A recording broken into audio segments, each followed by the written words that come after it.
안녕하세요. 안녕하세요. 안녕하세요.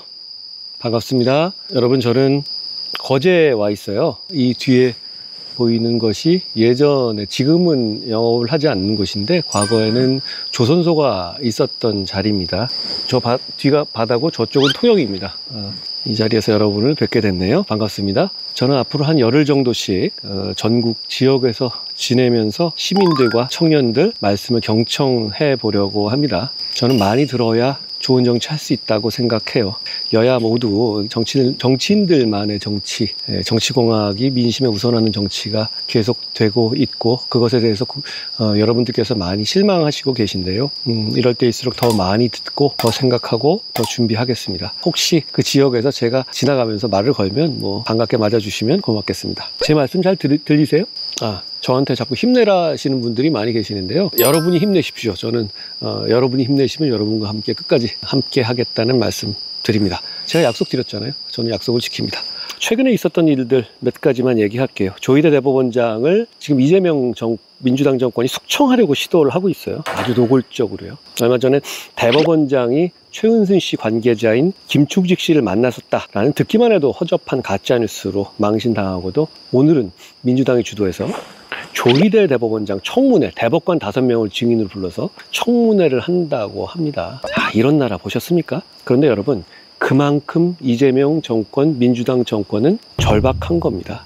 헌법 84조의 이슈는 살아 있습니다. 현직 대통령에 대해서도 기존에 진행된 재판은 계속된다라는 판단이 제가 말씀드린 헌법 84조의 해석인데, 이미 지난 5월에 이재명 선거법 사건을 대법원이 파기환송을 했잖아요. 그 결정 자체는, 그 내재된 함의는 현직 대통령에게도 계속 재판은 진행된다는 해석을 전제로 한 거예요. 그 결정된 미래를 이재명 민주당 정권은 어떻게든 막아야 이 정부를 계속 유지할 수 있는 상황인 겁니다. 이해하셨죠? 사실 지금 이 하급심 법원에서 이 재판을 사실상 진행하지 않고 있지만, 이건 중단을 하겠다는 어떤 확정적인 결정을 한 게 아니라 그냥 다음 기일을 잡고 있지 않은 것 뿐이거든요. 그러니까 어느 순간 갑자기 그 재판부가 마음을 바꿔서 다음 주에 이재명 선거법 재판을 재개한다, 이렇게 되면 바로 재판이 재개되는 것이고, 그럼 결국 대법원이 판단한 유죄 취지대로 유죄 판단을 할 수밖에 없고, 그렇게 되면 결국 대통령이 당선 무효가 되고 이 정권이 중단되는 결과가 나옵니다. 이재명 민주당 정권은 그걸 막아야 되기 때문에 지금 여러 가지 무리수를 두고 있는 거예요. 당초에는 법 자체를 바꿔서 현직 대통령에 대해서는 면소한다, 이런 법을 만들려고 시도했잖아요. 그런데 그걸 중단했죠. 중단한 이유는 그겁니다. 그 법을 만들게 되면 그 법 자체에 대한 위헌 심판의 장이 열리게 돼요. 그러니까 그 위헌 심판의 장을 통해서 그 위헌이 결정되면 역시 똑같은 결론이 나게 되는 거죠. 그것보다는 차라리 지금처럼 권력으로 법원을 겁박해서 새로운 기일을 못 잡게 하는 방식이 그나마 더 효율적인 방법인 겁니다. 그런데 이 상황은 법원에서 이거는 도저히 우리 법에 맞지 않다는 판사가 나오고 재판을 재개하고 날짜를 지정해버리면 그걸로 그냥 끝나는 겁니다. 그것에 대한 굉장한 공포가 민주당 정권과 이재명 정부에 있다고 저는 생각합니다. 그렇기 때문에 말 잘 안 듣는 대법원장을 어떻게든 숙청하려고 하고, 대법관을 몇십 명 늘려가지고 자기 사람 채우려고 하고, 어떻게든 간에 법원을 굴종시키려고 시도하는 겁니다. 그런데 그게 잘 되겠습니까? 거기 더 나아가가지고 정성호 법무부 장관 등을 통해서 검찰에 이재명 사건에 대해서 공소 취소를 시키려는 시도도 지금 하고 있는데, 근데 그건 이런 문제가 있습니다. 만약에 이재명 대통령과 정성호 법무부 장관이 실제로 그 공소 취소를 하기에 검찰을 압박해서 시킨다면, 그걸 들을 검사가 있지도 않겠지만 그걸 들어주는 검사까지 모두 포함해서 나중에 반드시 중형으로 사법 처리되게 될 거예요. 직권남용이잖아요. 그리고 제가 웬만하면 정권 초반부터 탄핵 얘기 잘 안 하려고 해요. 그런데 이렇게 자기 재판 막으려고 사법부의 수장을 숙청하려고 시도하는 것은 탄핵 사유가 맞습니다. 그리고 강유정 대통령실 대변인이 대통령실이 대법원장의 사퇴 주장에 공감한다는 말을 해놓고 그 속기록을 나중에 삭제해버렸다가 다시 살린 일이 있었어요. 근데 이건 실제로 있었던 일을 없었던 걸로 바꾸는 거기 때문에 사실 이건 허위공문서 작성에 해당돼요. 만약에 민주당이었다면 이거 대번에 허위공문서 작성죄로 고발했을 겁니다. 그리고 이거랑 비교해보세요. 과거에 김명수 대법원장 때 있었죠. 친민주당 성향이었죠. 그분이 임성근 판사와의 녹음 파동이 있었어요. 임성근 판사를 상대로 뭐 국회나 정치권을 얘기하면서 대단히 부적절한 말을 한 것을 임성근 판사가 녹음해서 공개한 것이었는데, 그때 민주당이 어땠는지 한번 보시죠. 그거야말로 진짜 탄핵 사유였거든요, 대법원장에. 그런데 그 대법원장이 부적절한 대화를 하는 녹음까지 나왔는데도 민주당은 김명수 대법관을 철저하게 대법원장을 감쌌습니다. 그런데도 지금은 조희대 대법원장인데 이런 걸 보면 그 이유가 너무 뻔해서, 그러니까 이재명 재판을 막기 위해서는, 유죄 선고를 막기 위해서는 것이 너무 뻔해서 헛웃음이 나올 정도입니다. 이런 얘기 좀 더 할까요? 지금 배임죄를 폐지하겠다라고 뜬금없이 민주당이 들고 나왔잖아요. 역시 이것도 이재명 대통령이 배임죄로 기소됐기 때문에 그걸 면소 판결로 이끌겠다는 거예요. 무죄받을 자신은 없으니까. 그 죄가 없어지게 되면, 있었던 죄가 없어져요. 그럼 기존 재판은 어떻게 되냐면 면소 판결을 하게 됩니다. 무죄 판결하고 똑같아지는 거예요. 근데 이게 너무 뻔하고 속보이는 짓인 것이, 죄송합니다, 제가 짓이라고 표현했는데 짓이 맞습니다. 원래 민주당은 반기업 정서 원툴로 정치해온 정치 집단 아닙니까? 그러니까 노봉법도 하고 어떻게든 간에 노동자와 기업인을 갈라치게 하려고 하고 이래왔죠. 그런데 갑자기 노봉법을 밀어붙이고 있는 도중에 갑자기 배임죄를 없앤다? 그 배임죄는 대기업의 어떤 사주나 대표이사가 회사에 부당한 거래를 하거나 자기 입속 처리는 계약을 하거나 해서 주주들에게 손해를 입히고 이런 걸 처벌하는 거거든요. 정반대되는 상황이잖아요.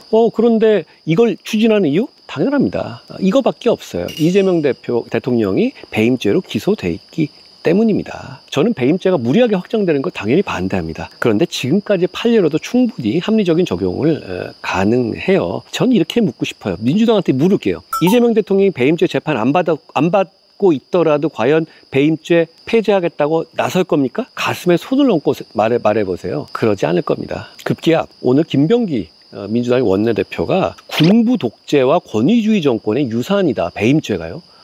이거 말 같지도 않은 소리를 하더라고요. 배임죄라는 것은 이런 거거든요. 어떤 회사에서 대표이사가 자기 와이프 명의로 회사 하나 만들고 그 회사한테 절대적으로 유리한, 예를 들어서 1,000억짜리를 1억에 파는 계약을 해서 해쪽에서 이익을 이쪽으로 넘기고 손해를 주주와 회사한테 전가시키는 거, 이런 거 처벌하는 거거든요.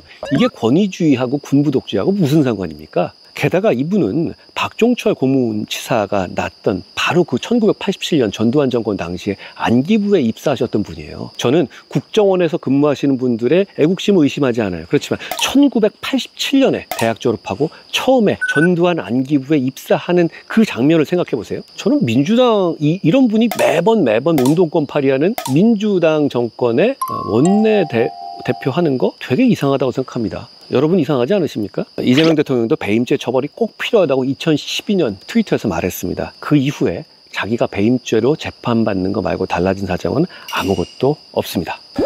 회는 안 하고요. 조금 전에 우럭조개라고 있어요. 왕우럭조개. 조개인데 이렇게 쪄주는 건데 맛있더라고요. 그러니까 저는 이 얘기 드리고 싶어요.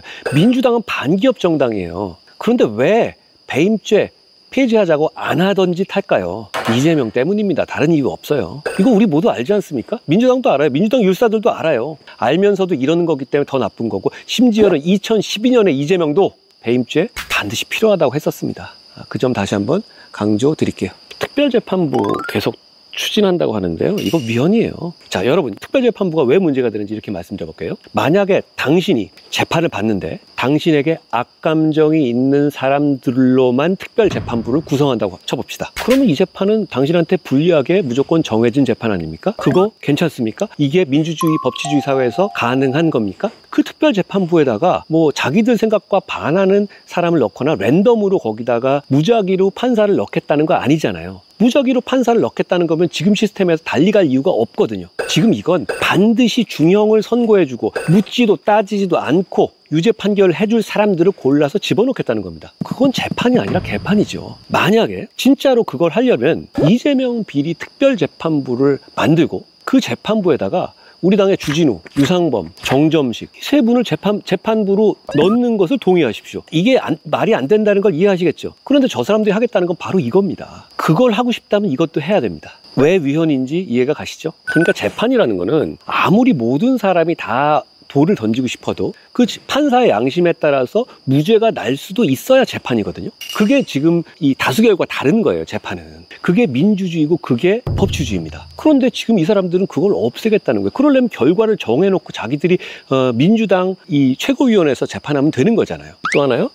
청담동 그 술자리 사건 제가 8천만 원 배상 받았잖아요. 근데 최근에 비슷하게 이제 이게 계속 회자되는 이유가 이 조희대 대법원장의 무슨 김충식 등과의 회합, 서영교, 부승찬 이런 분들이 역시 그런 비슷한 인터넷 극단적 매체랑 같이 퍼뜨렸다가 지금 궁지에 빠져 있는, 오도 가도 못하고 망신당하고 있는 이거랑 비슷하기 때문인데요. 국회의원이 이런 얘기를 하는 이유는 면책특권이 있기 때문이에요. 그런데 왜 청담동 술자리 사건에서는 제가 김의겸 당시 민주당 의원을 상대로 승소했을까요? 그분도 면책특권이 있는데. 그 사건에서 면책특권이 뚫렸습니다. 아주 이례적인 사건이죠. 어떻게 보면 역대 최초일 것 같아요. 그런데 그 점은 어떻게 됐냐면 김의겸 의원이 더 탐사라는 그 매체하고 협업을 했다라는 점을 제가 집중적으로 주장했고 그걸 입증했기 때문입니다. 지금 이거는 굉장히 저를 모함하신 말씀을 하신 거예요. 그렇죠? 그러면 거기에 대해서 제가 있었다는 근거를 제시해야죠. 자, 저는 있지 않았어요. 그 두 사람이라는 게 더 탐사라는 저를 지금 스토킹하는 쪽하고 같이 야합해서 말씀하신 거잖아요. 그렇죠? 지금 아까도 조금 전에 저한테 또 스토킹하지 붙어서 이거 물어보던데 지금 그 얘기 같이 하신 거잖아요. 혹시 그 스토킹의 배우가 김의겸 의원이십니까? 맞습니다. 제가 더 탐사하고 같이 협업을 한 건 맞습니다. 하지만 그걸 야합이라고 말씀하시는 건 지나치다고 생각을 하고 사실 그 얘기 때문에 국회의원의 면책특권이 뚫려버린 거예요. 그러니까 이거는 협업까지 한 상황에 대해서는 이건 면책특권이 적용되지 않는다. 그러니까 8천만 원을 배상해라. 이런 판결이 나왔던 겁니다. 그게 주요된 그 이유였다라는 점을 제가 설명드릴게요. 제가 비염은 아니고요. 제가 감기를 되게 심하게 드셨어요. 요즘 감기 심하네요.